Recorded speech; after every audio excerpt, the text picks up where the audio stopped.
दरअसल 15 साल पहले जब मधु छोटी सी थी तब उसके पेरेंट्स उसे ग्वालियर फोर्ट घुमाने लेकर गए थे। उस दिन फोर्ट में बहुत भीड़ थी, जिसकी वजह से छोटी सी मधु अपने पेरेंट्स से अलग हो गई थी। वो मान सिंह महल के सबसे नीचे वाले फ्लोर में फंस गई थी, जो अंडरग्राउंड था।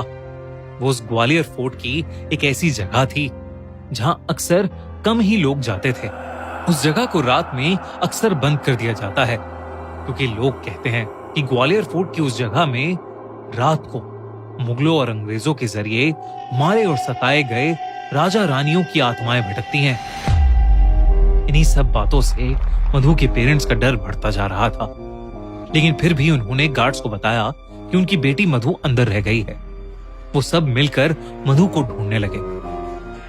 तभी अंदर बैठी मधु को अचानक से गाने की आवाज आने लगी। उठकर उस आवाज की तरफ गई। देखते ही देखते मधु को अपने आगे चल रही एक परछाई नजर आई। मधु ने उसे आवाज लगाई तो वो परछाई हवा में कहीं गायब हो गई। तभी मधु को ऐसा लगा कि जैसे उसके पीछे कोई खड़ा है। वो पलटी तो उसने देखा कि सफेद लहंगे में एक औरत उसके सामने खड़ी है। उस औरत का भयानक चेहरा देख नन्ही सी मधु की चीख निकल गई। उसका आधा चेहरा था ही नहीं और उसके हाथों और पैरों में कीड़े चल रहे थे। ये देखकर मधु बहुत ज्यादा डर गई और भागकर किसी कमरे में घुस गई। उसने दरवाजा अंदर से लॉक कर लिया और जोरों से रोने लगी। तभी उसे दीवार खुरचने की आवाज आई और उसने देखा कि वही औरत उस कमरे के कोने में बैठी दीवार पे कुछ मंत्र लिख रही है। उसके हाथ में सफेद रंग का पाउडर है।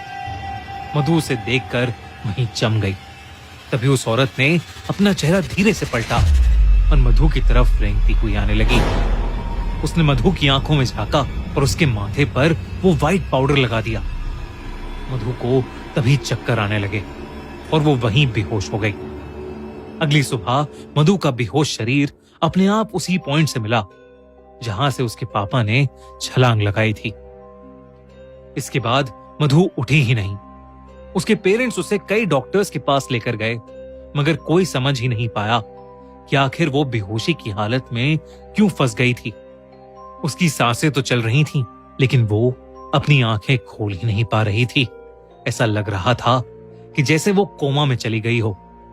तब मधु की मां एक पंडित को बुला के लाई, जिन्होंने मधु को देखते ही बता दिया कि मधु को महल की एक मरी हुई रानी की दासी का श्राप लग गया है, जिसकी आत्मा वहां अपने मौत का बदला लेने के लिए भटक रही है। उन्होंने बताया कि मधु के अंदर एक शैतान वास करने लगा है और वो धीरे धीरे मधु की जान ले लेगा।